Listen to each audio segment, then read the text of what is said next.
Bueno, ahora sí, bienvenidos a estas cuartas jornadas Piensa en Amarillo, automatiza tu estrategia. Como he comentado, mi nombre es Javier Pardo. Voy a encargarme de conducir este evento y presentaros a todos los ponentes y a las mesas redondas. De nuevo, agradeceros que estéis aquí. También agradecer a toda la gente que está vía streaming viéndonos. Por segundo año hemos vuelto a llenar inscripciones, que para nosotros es todo un logro y un placer. Y al final esto es lo que nos anima a seguir año tras año haciéndolo. Montar un evento así es un esfuerzo muy grande para nosotros, pero tenemos dos misiones principales. Una, poner a Córdoba en el mapa del marketing digital, que en Andalucía es verdad que se hacen pocos eventos de esta temática.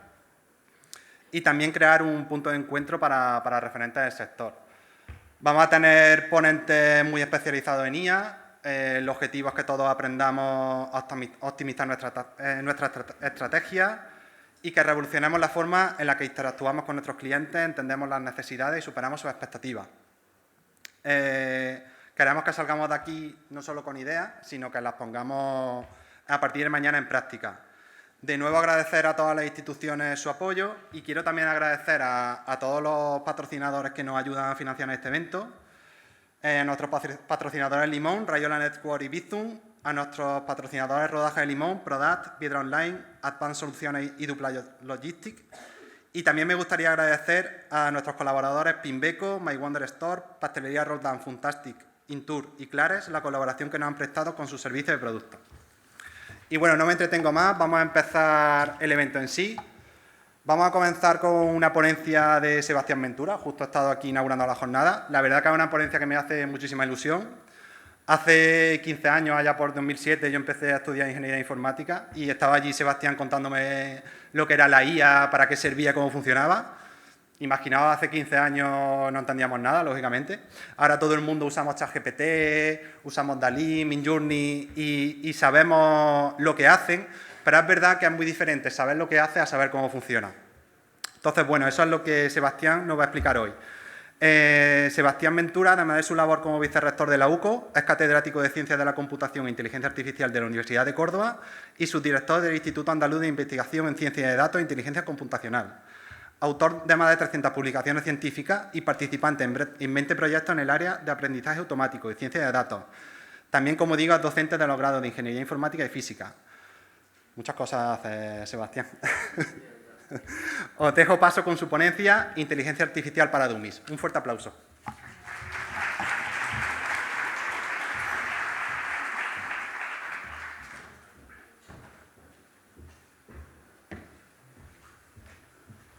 Bueno, buenos días otra vez. Tengo algo para pasar a las transparencias, que si no vamos a tener un poco de follón.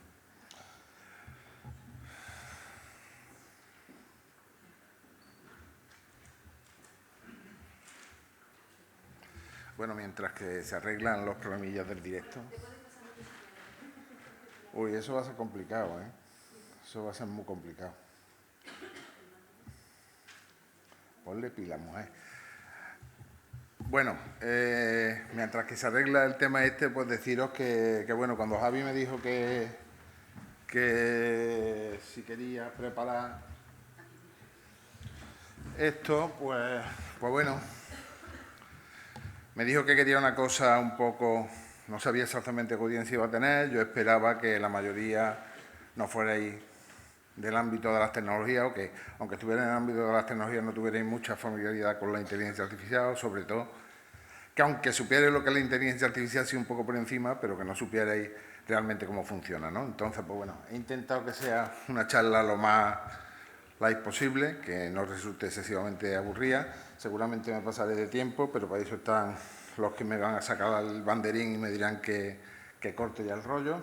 Y bueno, antes de empezar, deciros que esa figura que he puesto ahí se ha hecho con Dalí.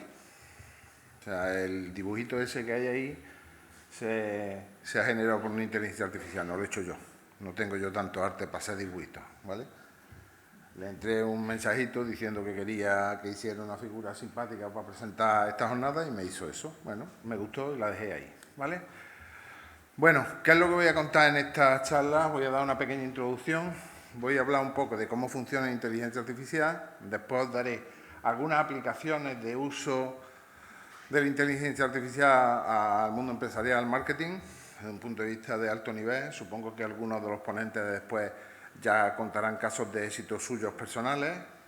Después hablaré de algunos desafíos y de algunos riesgos que hay con la inteligencia artificial, un poco por poner de manifiesto algunas cosas que ya habéis visto en las noticias. Y cerraré pues con unas conclusiones que al final no serán conclusiones porque me comeré el tiempo y no podré hacer las conclusiones, ¿vale? Bueno, vamos a empezar con la introducción.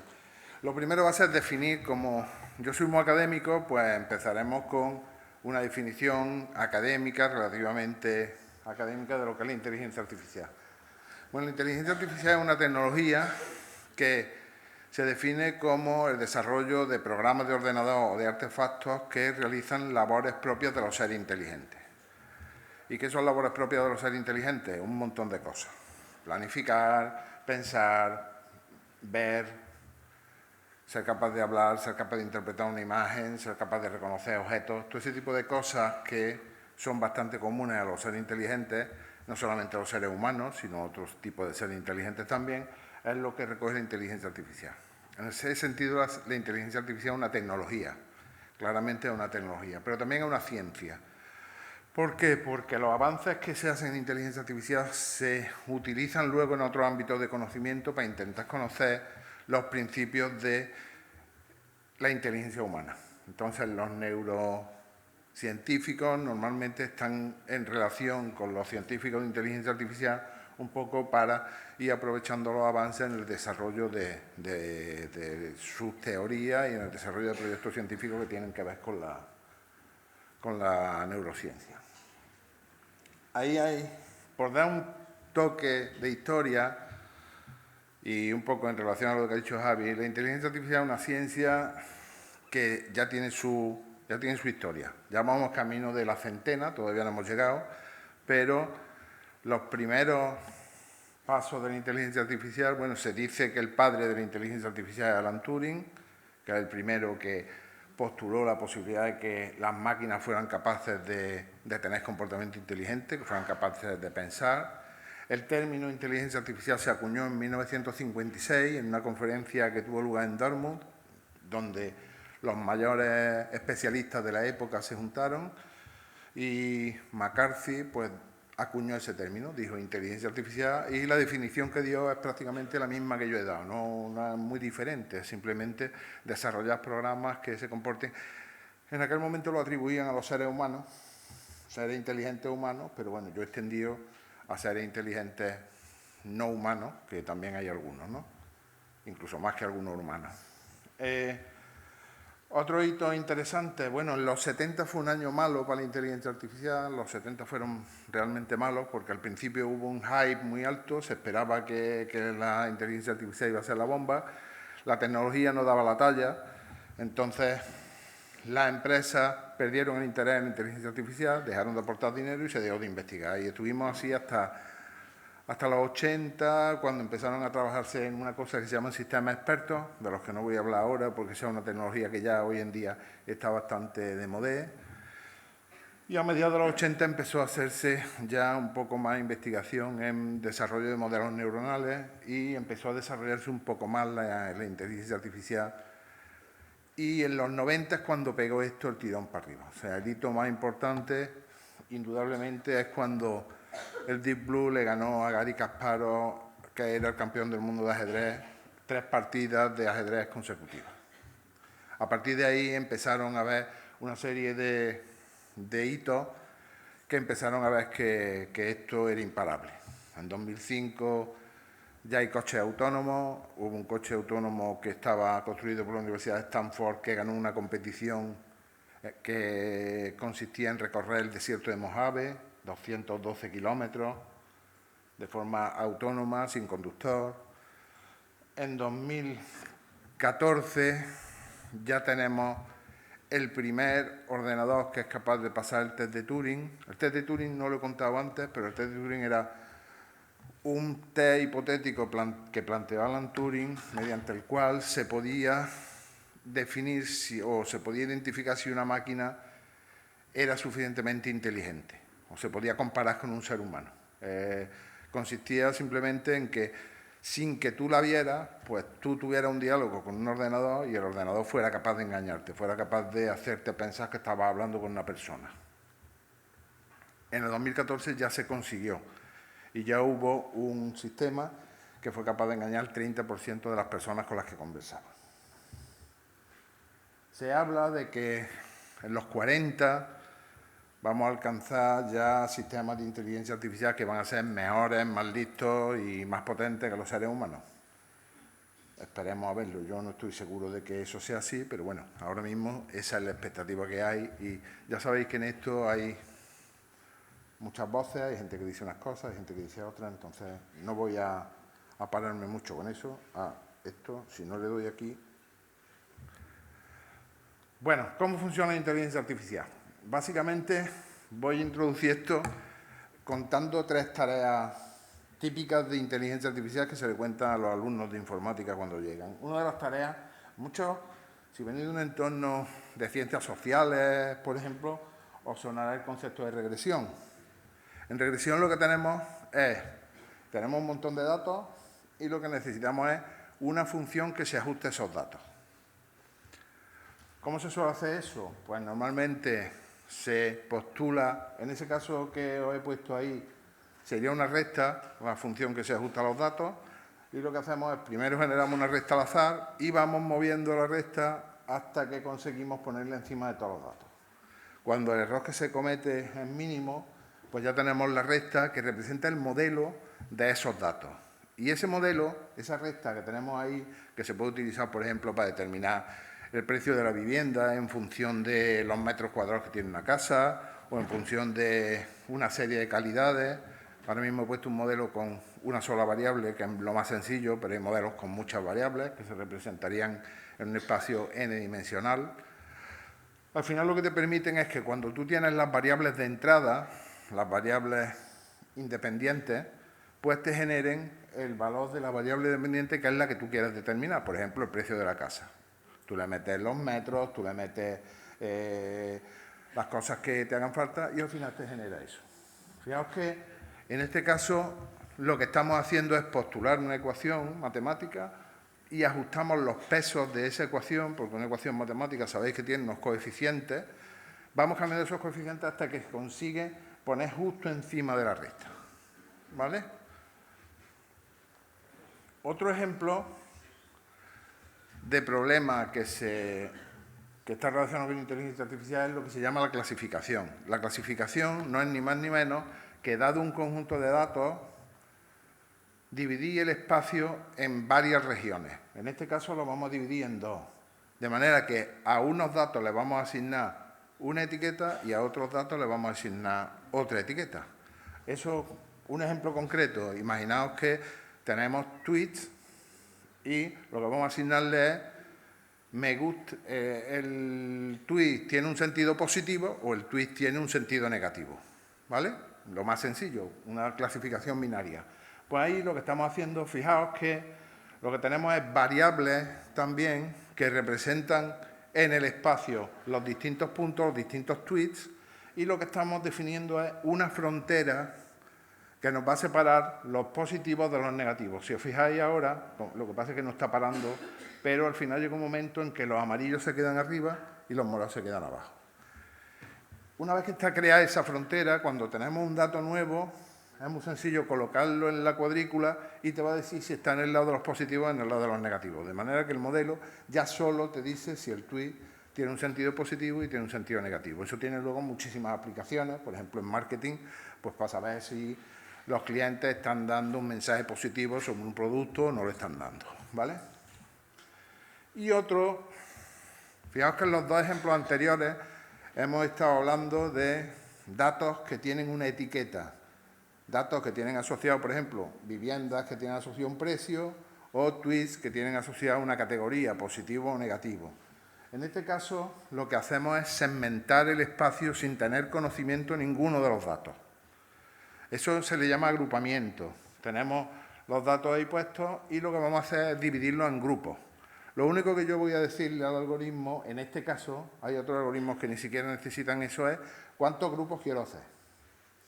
Y el algoritmo se encarga en postular, al principio lo que crea es 3 puntos al azar y empieza a medir las distancias de ese punto a los otros puntos de la cuadrícula.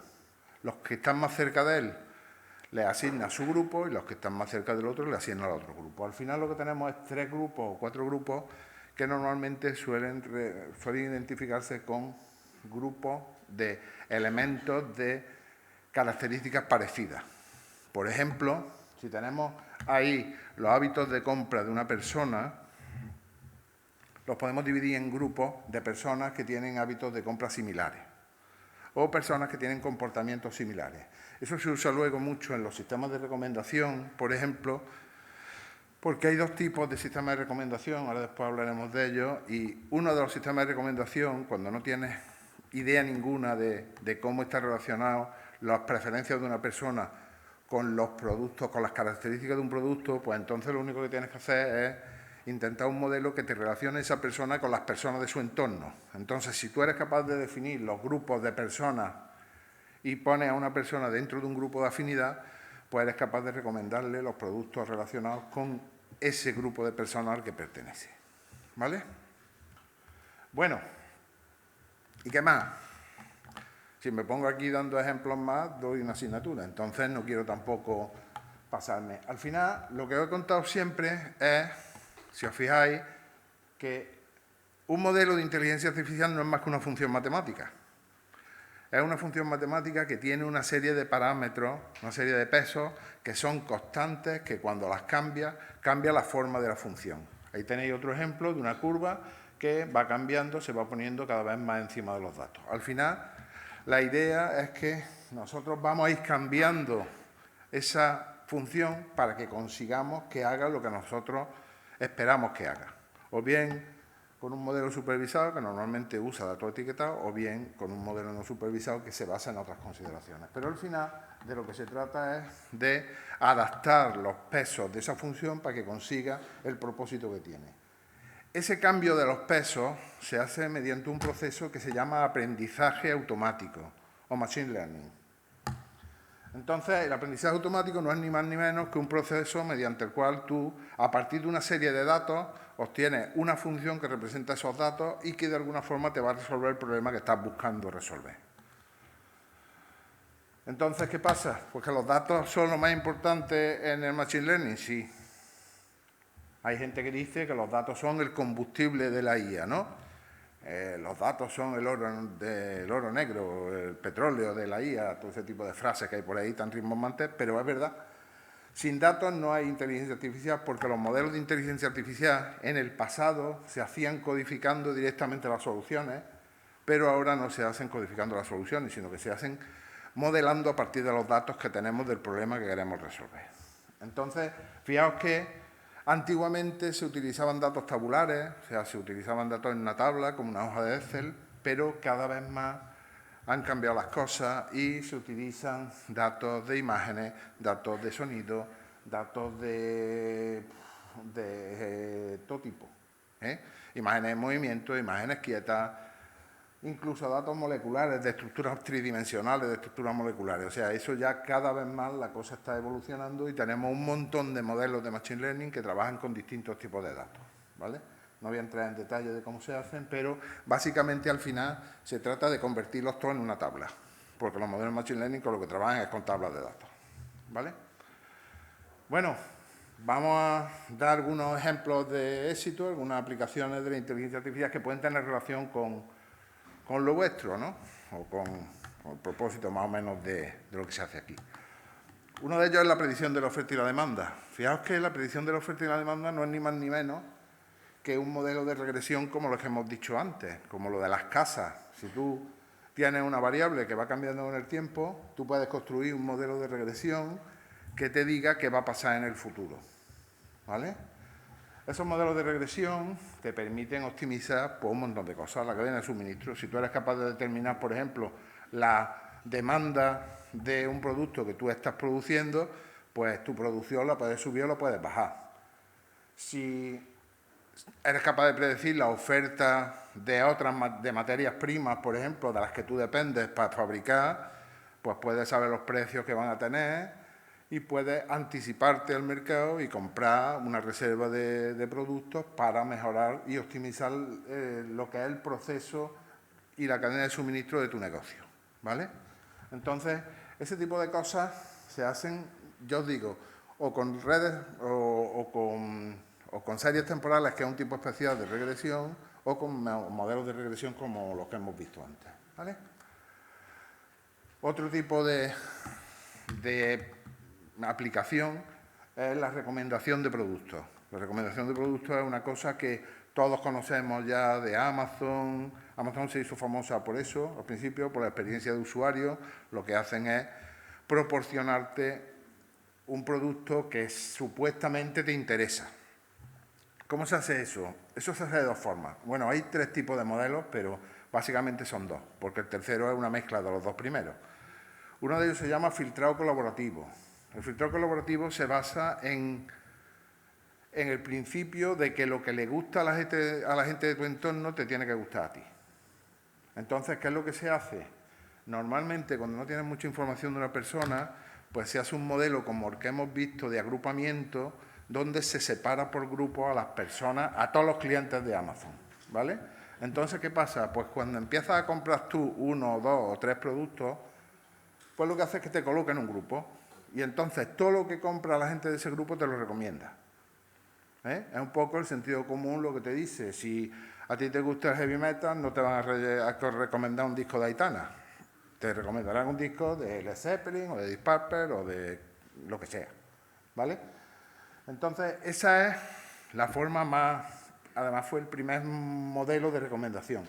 Hay otros modelos que están basados en contenido, que lo que intentan es identificar las características del producto con una serie de variables y luego modela en función de esas variables si le gusta o no le gusta a un usuario. El problema que tiene ese modelo es que necesita tener ya información de compra de muchos usuarios, es lo que se llama el problema del arranque en frío. O sea, tú no puedes arrancar un modelo de contenido porque no tienes información de los clientes, ¿no? Y entonces por eso se suelen usar modelos mixtos, que tienen una parte colaborativa y luego una parte basada en contenido cuando ya tienes bastante información de los clientes y de los productos, ¿vale? Fidelización de clientes. Bueno, la fidelización de clientes también es un problema que se usa mucho en los negocios online y en otro tipo de negocios, incluso en instituciones educativas también se utiliza porque al final cuando se te va un estudiante, cuando un estudiante abandona, estás perdiendo una fuente de ingresos. Entonces, al final de lo que se trata es de conseguir que la gente siga y siga y siga en el negocio. ¿Cómo se hace eso? Pues, si tú tienes un modelo que te permita intuir cuándo un cliente va a abandonar tu negocio, pues tienes la capacidad de hacer una estrategia de marketing orientada a esa persona. Y entonces, cuando le dices, te hago esta oferta, tenemos este producto nuevo que te puede interesar, en fin, se le hacen recomendaciones un poco basándose en eso. Hoy en día, por ejemplo, tiene mucha influencia en eso el análisis de las redes sociales. Hoy en día el análisis, lo que se llama análisis de sentimientos, que no es ni más ni menos que analizar el sentimiento que te provoca la lectura de un tuit, ver si un tuit tiene un mensaje positivo, tiene un mensaje negativo, tiene una crítica, no tiene una crítica. Ese tipo de cosas importan mucho. También el número de veces que una persona se conecta o no se conecta a una sesión, todos los clics, ese tipo de información tú la recopilas y construyes un modelo y el modelo te dice si el cliente se va o no se va a ir del sistema, ¿vale? Y otro ejemplo típico es el de atención al usuario. Hoy en día ya todo el mundo conoce el ChatGPT, pero aparte del ChatGPT existen un montón de modelos que están relacionados con generación de lenguaje que te permiten la interacción. Ese tipo de modelos te permiten hacer un montón de cosas que antes se hacían de forma manual y hoy en día se pueden hacer de forma automática, ¿vale? Bueno, voy a ver si...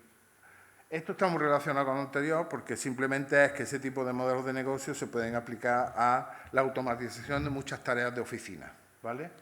Y no voy a hablar de estos temas porque quizás sean menos interesantes, aunque son muy interesantes porque están relacionados con la logística, todo el tema de robots de almacén y del almacenamiento automatizado, que ya muchos de vosotros tendréis experiencia porque hoy en día casi todas las farmacias ya están automatizadas, no sé si lo habéis visto. Cuando vas con el código de barra del fármaco te llega y te sale por el tobogán, pero lo importante no es eso, sino que la IA que está dentro te llega y te avisa al dueño de la farmacia de si se ha acabado o no se ha acabado un producto y llaman al almacén para pedirle que reponga el producto. O sea que ahora mismo ya el círculo está completo y ese tipo de automatización es utilísima para agilizar los flujos de productos del negocio.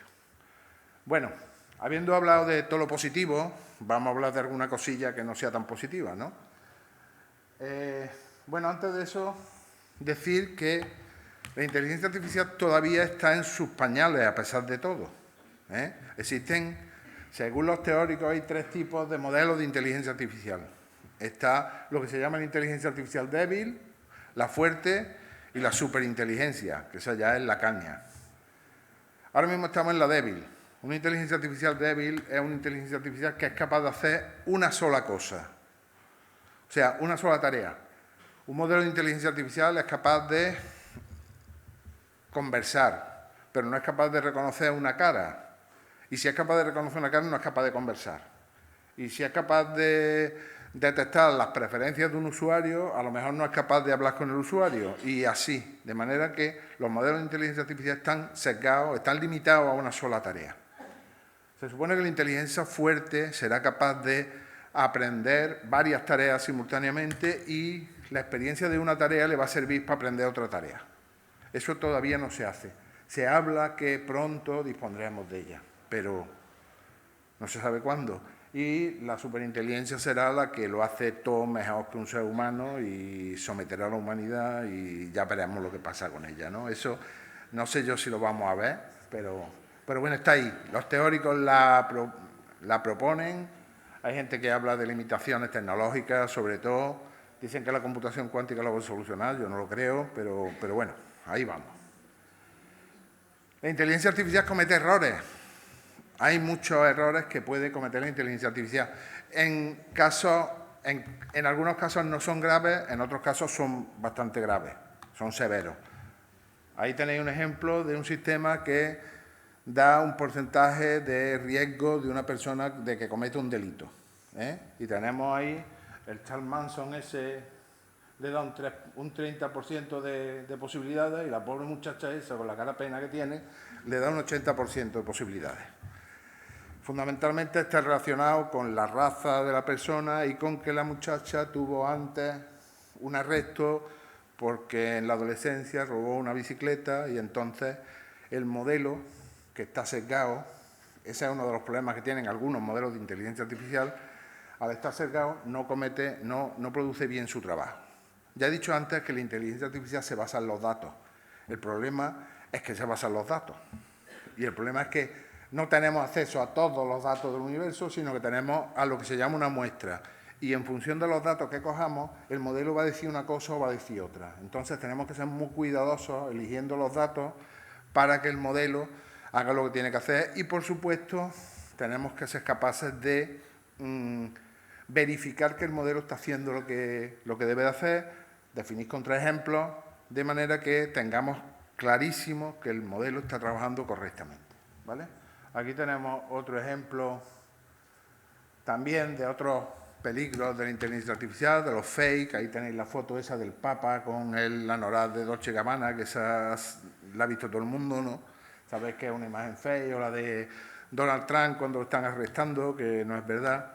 Y la de abajo, que son los sistemas de generación de voz, que ese vídeo lo habéis visto todo el mundo, habréis visto a Belén Esteban hablando en inglés fluido, o a Messi hablando en chino, en fin, ese tipo de cosas cuando se usan con fin lúdico, con fin simpático, pues está muy bien, pero se están registrando, por ejemplo, casos de estafas de gente a la que llaman con la voz de su hijo o con la voz de pidiendo un rescate, diciendo papá me han secuestrado o abuelo me han secuestrado, y la persona más mayor que es más sensible a este tipo de cosas y que no es capaz de reconocer el problema, pues llega y paga y cae como un cholito, ¿no? Entonces, ese tipo de cosas tenemos que controlarlas, no tanto en este tipo de delitos, pero por lo menos en nuestro negocio tenemos que asegurar que las cosas funcionan correctamente, ¿vale? Y... bueno, I'm a regular customer, we're not going to lose it. Escuchen cómo lo domina Torrente o Chiquito. ¿Vale? Bueno, ya está. Y para terminar, porque me voy a dejar las conclusiones, simplemente decir que la clave de resolver este tipo de problemas es lo que se llama la inteligencia artificial confiable. En inglés, Trustworthy Artificial Intelligence. Una inteligencia confiable es una inteligencia que tiene una serie de propiedades que hasta ahora no se habían tenido tanto en cuenta, pero que cada vez más hoy en día son importantísimas. Y ahí las tenéis, que respeten la privacidad de los datos, o sea, el hecho de que construya un modelo de inteligencia artificial no significa que tus datos tengan que estar por ahí pegando tumbos y la gente tenga que conocer tus intimidades. Que sea transparente, es decir, que tú sepas realmente lo que está pasando en el modelo, que no es un modelo opaco, mientras más transparente, más posibilidades tienes de ver si funciona o no funciona correctamente. Que sea diverso, que mantenga la diversidad, que no haya sesgos, por ejemplo, asociados al género, que ahora es una cosa bastante corriente, porque mucha de la información que hay, sobre todo en empresas, está asociada mayoritariamente con hombres. Se han reportado muchos modelos, por ejemplo, de decisión para ver a quién le dan un cargo directivo y la mayoría de los modelos asignan el cargo directivo a un hombre. ¿Por qué? Pues porque el modelo se ha entrenado con un 85, un 90% de datos de varones y un 10% de datos de mujeres. Entonces, por mucho que tú quieras, la máquina hace lo que le presenta. No es que la máquina, algunas personas que ya le he oído dar conferencias dicen, es que la máquina discrimina. La máquina no discrimina, los datos son los que discriminan si los escogen mal, ¿no? Que sea sostenible. La inteligencia artificial consume muchísima energía. Entonces tenemos que buscar modelos que sean sostenibles, que no consuman tanta energía y que puedan realizar su trabajo de una forma más razonable. Y, por último, que sea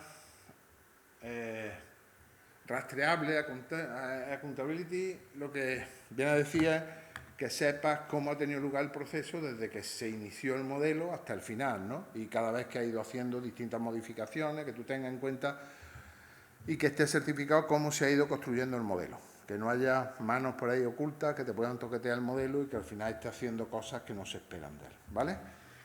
Bueno, pues las conclusiones me las salto, porque si no me van a pegar desde allí. Y con eso, pues espero que os haya resultado interesante la charla y si hay tiempo para alguna pregunta y queréis hacerla, pues aquí me tenéis a vuestra disposición, ¿vale?